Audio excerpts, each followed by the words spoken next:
दीर्घ भाजन विधि। जैसे हमारे पास में एक प्रॉब्लम है, एक प्रॉब्लम ले लेते हैं हम लोग एग्जाम्पल नंबर 3, उदाहरण नंबर 3। ठीक, क्या दिया गया है कि बहुपद, ठीक है, बहुपद 5x minus 11 minus 12x square plus 2x cube को, ठीक है, x माइनस 5 से भाग दीजिए, भाग दीजिए। चलिए हमको यहाँ पर इस बहुपद को इससे भाग देना है, ठीक है। तो यहाँ पर जो कि है हम लोग जो कि है 5x minus 11 minus 12x square plus 2x cube को x माइनस 5 से क्या करेंगे, भाग देंगे, ठीक है। तो ये जो आपका है जिसको हम भाग दे रहे हैं ना, जिसको भाग देंगे, भाग देंगे, वो हमारा कहलाता है भाज्य, ठीक। तो ये हमारा भाज्य है और जिससे भाग देंगे, जिससे भाग देंगे वो क्या कहलाएगा, हमारा भाजक। तो यहाँ भाजक क्या है, x माइनस 5 है, ठीक है जी। अब यहाँ हम लोग लागू करेंगे दीर्घ भाजन विधि, दीर्घ भाजन विधि। तो इस दीर्घ भाजन विधि को हम स्टेप बाय स्टेप सॉल्व करेंगे।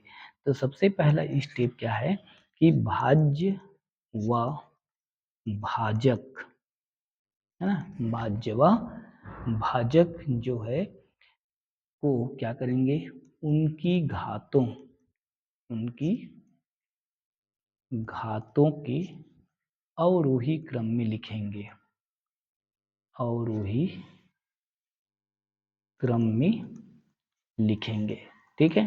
भाज्य और भाजक दोनों को अवरोही क्रम में लिखेंगे। तो सबसे पहले भाज्य को लिखते हैं, भाज्य के घात के अवरोही क्रम देख लेते हैं। सबसे बड़ा घात पहले, यानी कि 2x की घात 3, ये पहले लिखाएगा। उसके बाद में फिर माइनस 12x स्क्वायर, इसके बाद में फिर एक घात वाला प्लस 5x, उसके बाद अचर पद माइनस 11। क्लियर। और भाजक, तो भाजक में सबसे बड़ा घात तो x की घात 1 जो कि शुरू में लिखा हुआ है, तो x ऋण अचर पद 5, ठीक है। तो इस प्रकार से हम लोगों ने भाज्य और भाजक को उनकी घातों के अवरोही क्रम में लिख लिए। अब भाग की प्रक्रिया स्टार्ट करते हैं। तो चलते हैं नेक्स्ट पेज में, ठीक है। तो चलिए भाग की प्रक्रिया के लिए भाग का साइन लगाएंगे। 2x क्यूब पहले लिखा था, उसके बाद में माइनस 12x स्क्वायर, फिर प्लस 5x माइनस 11, ये भाग का निशान लगा दिए और यहाँ पर आ जाएगा x माइनस 5। क्लियर। ये आपका भाज्य है, ठीक। इसको हम क्या कहते हैं, भाजक।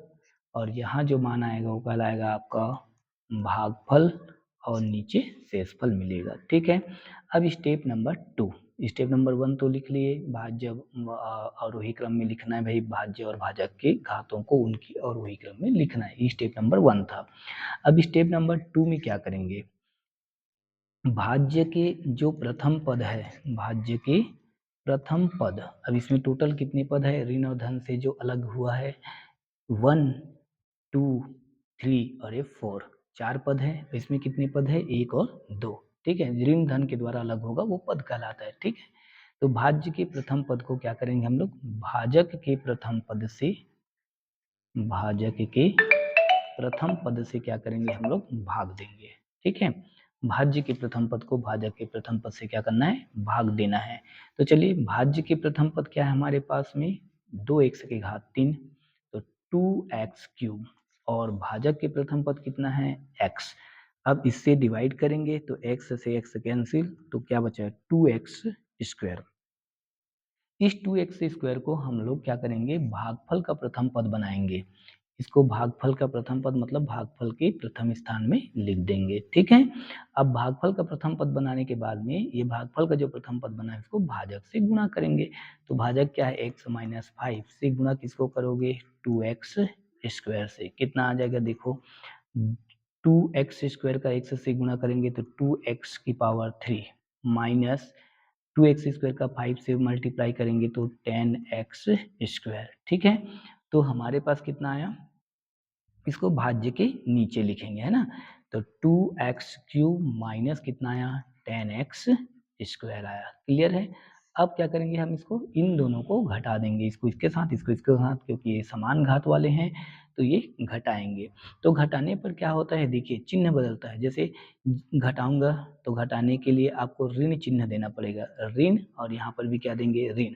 अब ये ऋण और ये ऋण क्या हो जाएगा, धन। कुल मिलाकर के चिन्ह बदल रहा है कि नहीं बदल रहा है, -10x² था वो क्या हो गया, प्लस में हो गया। तो इन दोनों को घटाने से क्या होता है, चिन्ह बदल जाता है। तो हम लोग डायरेक्ट क्या करेंगे, चिन्ह को बदलेंगे। ठीक है, तो चिन्ह बदल दीजिए। यहाँ पर ये प्लस है वो क्या हो जाएगा माइनस, ये प्लस साइन में है, कोई भी साइन नहीं मतलब प्लस, प्लस का क्या हो जाएगा माइनस, माइनस का क्या हो जाएगा ये प्लस। तो कुल मिलाकर के ये जो -10 है वो +10 में बदल गया, +2 था वो किस में बदल गया, -2 में बदल गया। क्लियर है? समझ में आ गया होगा मेरे ख्याल से। ओके, अब देखिए ऊपर वाला जो कि है पॉजिटिव और नीचे वाला क्या है निगेटिव, और दोनों समान घात वाले हैं तो कैंसिल। ये भी समान घात वाले हैं, ये 12x² और 10x²। तो 12x² क्या है माइनस में है ना, और 10x² क्या है प्लस में है। तो प्लस और माइनस माइनस होगा मतलब घटेगा। दोनों में से बड़ा अंक के साथ में माइनस साइन है तो माइनस में उत्तर आएगा, और 12 में से 10 गया तो क्या बचा 2x²। यहाँ क्या बचा हमारे पास में -2x²।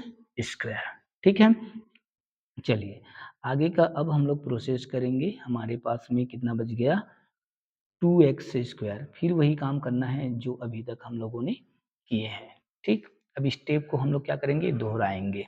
ये -2x² आ गया। अब उसके बाद बचे हुआ जो टर्म है इसको नीचे क्या कर लेंगे, उतार लेंगे। नीचे क्या बचा हमारे पास में, क्या क्या बच गया, +5x और -11 आ जाएगा। ठीक, अब फिर से वही काम करना है कि भाज्य के प्रथम पद जो है -2x², भाजक के प्रथम पद कितना है, x से डिवाइड करेंगे। डिवाइड कर दो, कितना बचा -2x बचा। इसको हम लोग अब भागफल के सेकेंड टर्म बनाएंगे, -2x। अब इस -2x का गुना किसके साथ करोगे, भाजक के साथ। तो भाजक क्या है हमारा, x -5 का मल्टीप्लाई किसके साथ करोगे, -2x के साथ। चलो मल्टीप्लाई करो, -2x का x से मल्टीप्लाई करेंगे तो -2x² हो गया, ये माइनस माइनस हो जाएगा प्लस। अब 2x का 5 से गुना करोगे तो कितना हो जाएगा 10x। तो क्या आया, मल्टीप्लाई करने पर कितना आया, -2x² प्लस 10x। अब इन दोनों को घटाएंगे तो घटाने से क्या होता है, चिन्ह बदल जाता है ना। तो ये माइनस है इसको क्या कर देंगे प्लस, और ये प्लस है इसको क्या कर देंगे माइनस। चलिए अब देखिए -2x² और +2x² दोनों कैंसिल हो गया, माइनस प्लस माइनस होगा, 2 में 2 गया तो 0। अब यहाँ पर देखिए ये +5x है, -10x है, प्लस और माइनस माइनस होगा मतलब घटेगा, घटा दीजिए। 10x में 5x को घटाएंगे कितना बचा, बड़े अंक के साथ में माइनस है तो -5x, और -11 को नीचे उतार लेंगे। क्लियर? ठीक है, अब इसके बाद में फिर से हमको स्टेप को क्या करना है, दोहराना है। क्या स्टेप है हमारे पास में कि ये जो भाज्य के प्रथम पद है, भाज्य के जो प्रथम पद है, अभी भाज्य के प्रथम पद कितना है -5x, भाजक के प्रथम पद कितना है x से डिवाइड करेंगे तो कितना आया -5। इस -5 को हम लोग भागफल का तीसरा पद बनाएंगे इस प्रकार से। अब इस -5 का मल्टीप्लाई किसके साथ करोगे, भाजक के साथ, मतलब x -5 के साथ। ठीक है, चलो मल्टीप्लाई कर दो, x का मल्टीप्लाई -5 से करेंगे तो -5x, ये माइनस मल्टीप्लाई होके प्लस, और 5 इंटू 5 कितना हो गया 25। अब इसको हम लोग भाज्य के नीचे लिख देंगे यहाँ पर -5x प्लस 25। अब इन दोनों को फिर घटाएंगे तो घटाने के लिए माइनस साइन लाएंगे, माइनस साइन लाएंगे चिन्ह क्या हो जाएगा बदल जाएगा। ये जो माइनस है वो क्या हो जाएगा प्लस, ये प्लस है वो क्या हो जाएगा माइनस। ठीक है, -5x और +5x ये कैंसिल आउट हो गया, -11 और -25 कितना हो जाएगा ये -36। ठीक है, तो इस प्रकार से हम लोग देख रहे हैं कि हमारे पास जो शेषफल है वो कितना है -36। यही क्या हुआ हमारा कंप्लीट आंसर। तो इस प्रकार से आपको भाग की क्रिया करना है दीर्घ भाजन विधि का उपयोग करते हुए। ठीक है, आई होप आप लोगों को समझ में आया होगा। Okay, thank you very much.